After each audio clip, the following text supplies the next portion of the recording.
माचिस एक छोटी सी डिब्बी जो दिखती तो थी मामूली, लेकिन जलाती थी आजादी की आग। एक चिंगारी जो हर हाथ में थी, हर दिल में थी, और एक दिन पूरे भारत को जला गई गुलामी की बेड़ियों से। दुष्यंत कुमार की लिखी मेरे सीने में नहीं तो तेरे सीने में सही, हो कहीं भी आग लेकिन आग जलनी चाहिए। ये पंक्तियां कहीं भी सुनाई पड़े तो दिल जोश और देशभक्ति से भर जाता है। देशभक्ति से ओत-प्रोत कविताओं, गीतों और फिल्मों के अलावा भी बहुत कुछ है जो आपके दिल में देशभक्ति की लौ जला सकता है। तिरंगा या किसी स्वतंत्रता सेनानी की कोई तस्वीर भी हमें किसी चीज पर दिख जाए तो दिल सम्मान से भर जाता है। पेन, कॉपी से लेकर कपड़ों तक हर किसी चीज को लोगों के मन में देशभक्ति की भाषा जगाने के लिए उपयोग किया जाता है। इसी सूची में सबसे दिलचस्प चीज है माचिस। जी हाँ, क्या आपको पता है कि रसोई में इस्तेमाल होने वाली छोटी सी माचिस भी लोगों के मन में स्वतंत्रता संग्राम के प्रति ज्वाला जलाए रखने में सहायक रही है। आजादी से पूर्व स्वदेशी और स्वतंत्रता संग्राम को बढ़ावा देने के लिए माचिस पर इससे संबंधित लेबल का प्रयोग हुआ करता था। बहुत से स्वतंत्रता सेनानियों की तस्वीर माचिस के कवर्स पर छपने लगी थी, जैसे स्वदेशी अपनाने का संदेश देते हुए गांधी जी की तस्वीर, जय हिंद के नारे के साथ सुभाष चंद्र बोस की तस्वीर आदि। बताया जाता है कि माचिस के अस्तित्व में आने के बाद इस पर कई प्रयोग हुए।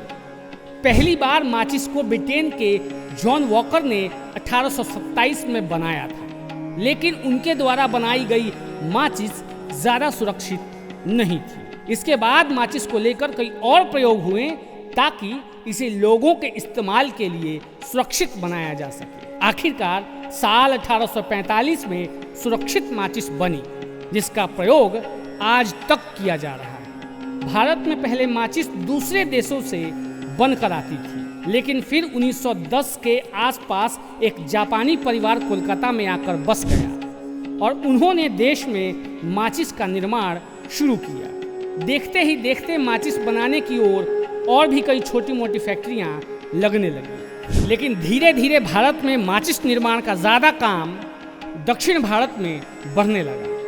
साल 1927 में तमिलनाडु के शिवकाशी में पहली बार स्वदेशी माचिस निर्माण शुरू हुआ। आज भी शिवकाशी को माचिस उत्पादन के लिए जाना जाता है।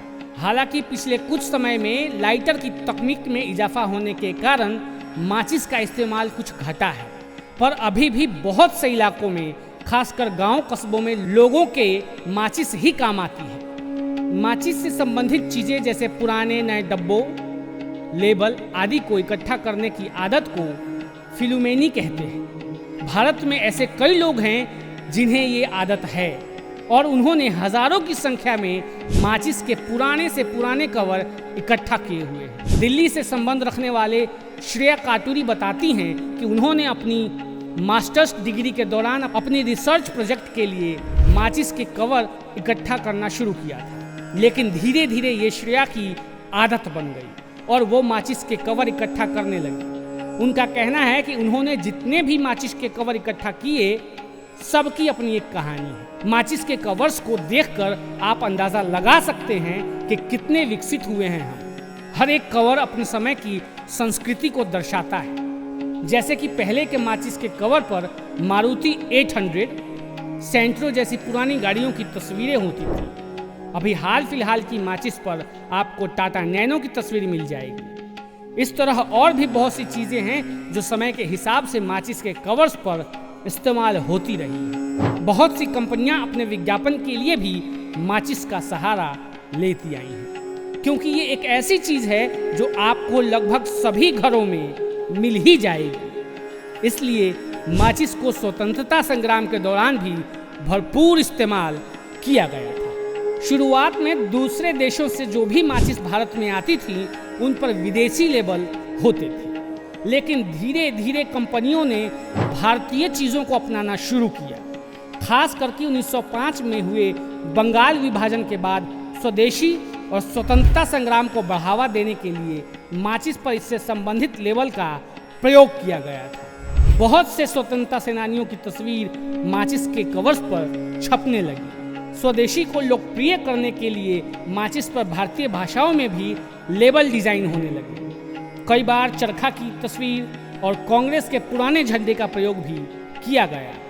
इसके अलावा कुछ आंदोलनों को भी माचिस के कवर्स के जरिए लोकप्रिय किया गया।